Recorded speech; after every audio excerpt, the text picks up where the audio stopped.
안녕하세요, 앤디입니다. 오늘은 이별 극복을 위해서 반드시 알아야 하는 4가지 키워드에 대해서 이야기를 하려고 합니다. 사랑하는 사람과 어느 날 갑자기 헤어지게 되면 많이 아프고 힘든 나날을 보내게 될 거예요. 밥도 잘 못 먹고 잠도 잘 못 자고 왜 살아야 하나? 무기력해진단 말이죠. 하지만 어떤 분들은 시간이 지나면 지날수록 점점 괜찮아지고 혼자서도 잘 지내시는 분들이 계신단 말이죠. 또 어떤 분들은 이전 연인을 계속 그리워하면서 시간이 많이 지났음에도 온전히 자신의 삶을 살아가지 못하는 경우들이 많이 있는데요. 그렇다고 한다면 나는 왜 시간이 많이 흘렀음에도 전 연인을 계속 그리워하고 내 삶을 잘 살아가지 못하는지에 대한 이야기를 해보도록 하겠습니다. 보시기 전에 구독과 좋아요 눌러주시면 감사하겠습니다.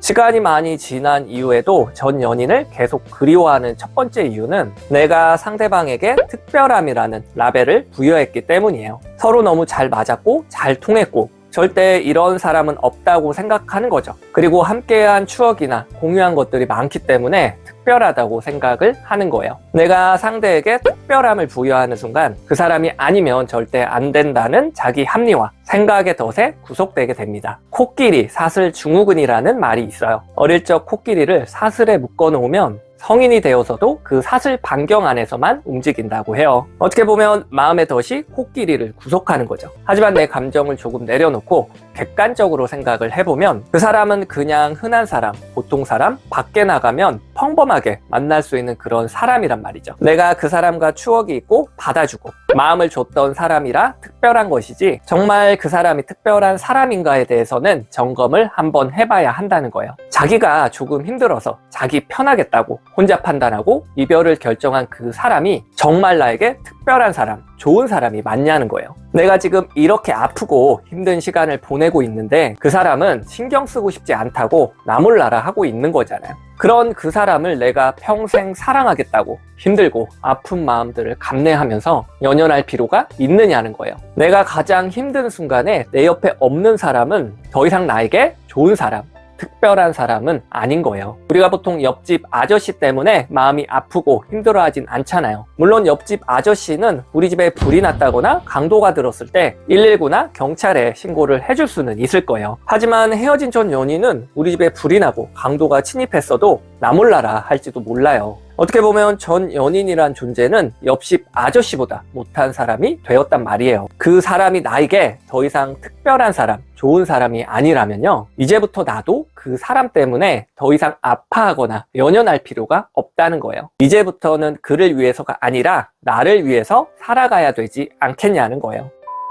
그 다음 두 번째, 헤어진 전 연인을 계속 그리워하는 이유는 현실에 안주하려는 태도 때문에 그렇다는 거예요. 사람의 마음속에는 대부분 익숙한 것을 좋아하고 편안한 것을 추구합니다. 안 하던 걸 해야 하고 못하는 걸 해야 하는 상황에 놓이는 것 자체를 싫어하는 거죠. 어떻게 보면 내면에 감춰진 두려움이라는 게 있다는 거예요. 이별 이후에 또다시 누군가를 만나야 하고 알아가야 하고 다른 유형이나 다른 성격과 마주하면서 낯설고 어려운 것들에 대한 도전을 해야만 하는 거죠. 이런 두려움에서 회피하고자 전 연인의 마음을 돌리려고 하는 것에 많은 시간과 노력들을 할애한다는 거예요. 다시는 연애하지 않을 거야 이렇게 생각하는 것도 역시 마찬가지로 두려움에 대한 회피 반응이란 말이죠. 예를 들어서 키우던 강아지 시쭈가 무지개 다리를 건넜다고 해볼게요. 그리고 애도 기간을 가진 이후에 퍼그, 말티즈, 닥스훈트, 견종을 보러 가게 된 거였어요. 하지만 다른 강아지들은 뭔가 낯설고 다른 에너지가 느껴지는 것 같아서 전에 키우던 익숙했던 시쭈만 계속 생각이 난단 말이죠. 강아지들은 견종마다 다른 매력이 있기 때문에 적응하고 익숙해지는데 시간이 필요할 거예요. 그리고 그런 시간들이 지난 이후에는 언제 그랬냐는 듯이 또다시 익숙해진단 말이죠. 다시 익숙해지는 그런 과정들이 상당히 낯설고 귀찮기도 하고 때로는 가보지 않은 길이라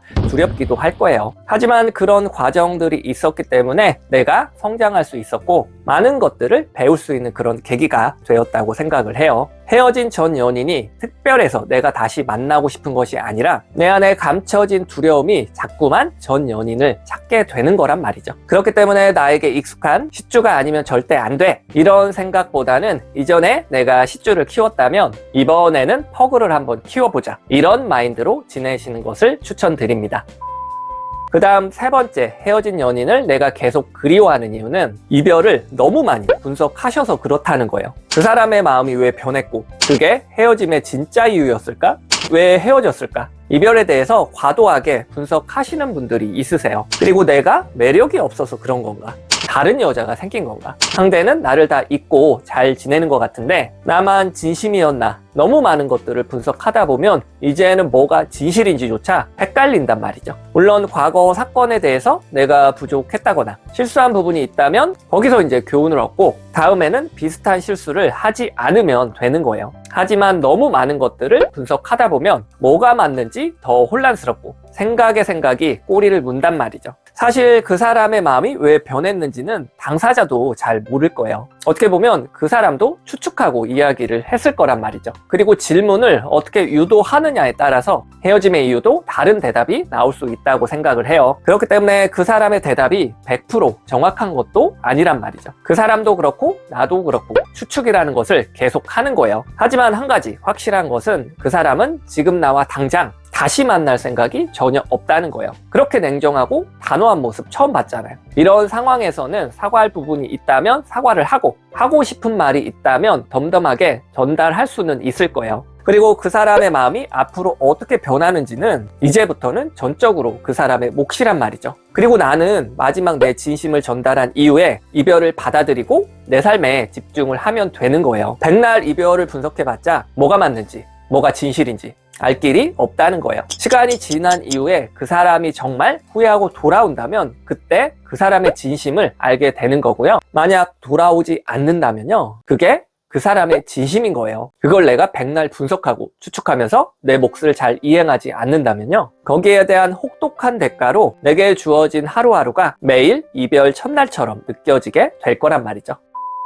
마지막으로 네 번째, 헤어진 전 연인을 내가 계속 그리워하는 이유는 삶의 목적 부재에서 찾을 수가 있습니다. 예를 들어서 소프라노 조수미 씨가 이별을 했다고 가정을 해볼게요. 자신을 기다리고 있는 팬들과 사명이 있기 때문에 아무리 마음이 힘들고 어려워도 음악을 멈추지 않을 거란 말이죠. 그리고 무대를 잘 마쳤을 때 이별을 했다고 하더라도 보람과 자기 성취감을 느끼게 될 확률이 높겠죠. 음악이 자신의 인생이기 때문에 삶에 명확한 목적의식이 있단 말이죠. 이와 반대로 삶에 명확한 목적의식이 없는 분들은 이별 이후에 더는 삶에 의미가 없고 그 사람이 아니면 안 되고 더는 살아갈 이유가 없다고 판단을 하는 경우가 많다는 거예요. 심지어는 극단적인 선택을 하는 경우도 있단 말이죠. 또 어떤 분들은 이별을 견디지 못하고 쉽게 아무나 사귀면서 자신의 존재 이유와 의미를 찾으려고 끊임없이 관계에 몰입하시는 분들도 있을 텐데요. 어떻게 보면 이별 자체가 힘든 것이 아니라 관계 속에서 과도하게 내 정체성을 찾다 보니까 이별 이후에는 내 소속이 없어졌기 때문에 존재 이유 자체가 사라지게 된 거죠. 사람은 힘들다고 망하진 않아요. 살아가야 할 이유가 없어졌을 때 망한단 말이죠. 만약 내 삶을 이끄는 어떤 목적의식이 없다면 철학이나 인문학 강의 같은 것도 들어보시고 유튜브에 도전을 해본다거나 삶의 의미를 찾는 것에 집중을 한번 해보자고요. 나는 누구이고 어떻게 살아갈 때 행복한지, 어떻게 살아가는 것이 가치가 있는 것인지 해답을 찾는 것이 더 중요한 일이라고 생각을 합니다. 연애할 때도 마찬가지로 연애가 전부가 아니라 내 삶을 이끄는 목적, 동기가 있는 사람들이 건강한 연애를 한다고 생각을 해요. 그렇기 때문에 이번 이별을 통해서 나는 무엇을 위해서 사는가 한 번쯤은 철학적인 생각을 해보셨으면 좋겠습니다.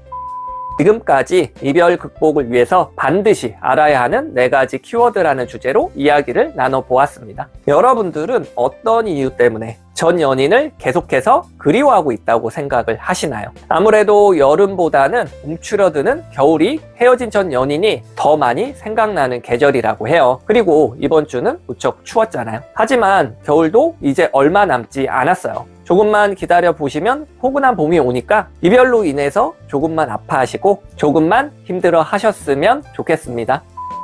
오늘도 좋은 생각거리가 되었기를 바랍니다. 다음에 더 괜찮은 영상으로 찾아뵐게요. 영상이 마음에 드셨다면 구독, 좋아요 눌러주세요. 이상으로 앤디였습니다.